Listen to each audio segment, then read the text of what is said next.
வணக்கம். இன்றைக்கி நம்ம பார்க்கக்கூடிய பகுதி பூதப்பாண்டி. பூதப்பாண்டியில் ஸ்டேட் ஹைவே ஒட்டி ஆர்லாமணி நெடுமங்காடு ரோடை ஒட்டி ஆண்டித்தோப்பு ஜங்ஷனுக்கு 300 மீட்டரில் ஒரு 10 சென்ட் பிளாட்டு சேலுக்கு வந்திருக்கு. 2 சைடு பாதையோட. இந்த பிளாட் வந்து மெயின் ரோடு பேஸ் பண்ணி 38 அடி இருக்குது. அதுக்கப்புறம் இந்த தெருவுக்கு இறங்கக்கூடிய பாதையிலையும் உங்களுக்கு ஒரு 45 அடி ஃப்ரண்டேஜில் வருது. நல்ல அருமையான பிளாட்டு, ஸ்கொயராக இருக்கக்கூடிய மாதிரி உள்ள பிளாட்டு. வடக்க மெயின் ரோடு, கிழக்கு பக்கம் தெரு, 2 அருமையான இடத்துல சுற்றி வீடுகள் பக்கத்தில் கமர்ஷியல் ஃப்ரம் ஹவுசிங் ப்ராப்பர்ட்டியாக உங்களுக்கு வருது.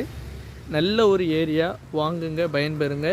மொத்தம் 10 சென்ட்டுக்கு 10 லட்ச ரூபா வச்சு 1 கோடி ரூபா கேட்குறாங்க. நெகோஷியபிள் ஆகக்கூடிய ப்ராப்பர்ட்டி தான். மெயின் ரோட்லேருந்தே நமக்கு ஃப்ரண்டேஜ் உண்டு, மெயின் ரோட்லேயும் நமக்கு ஃப்ரண்டேஜ் உண்டு, இந்த தெருவுலேயும் ஃப்ரண்டேஜ் இருக்குது. நன்றி, வணக்கம்.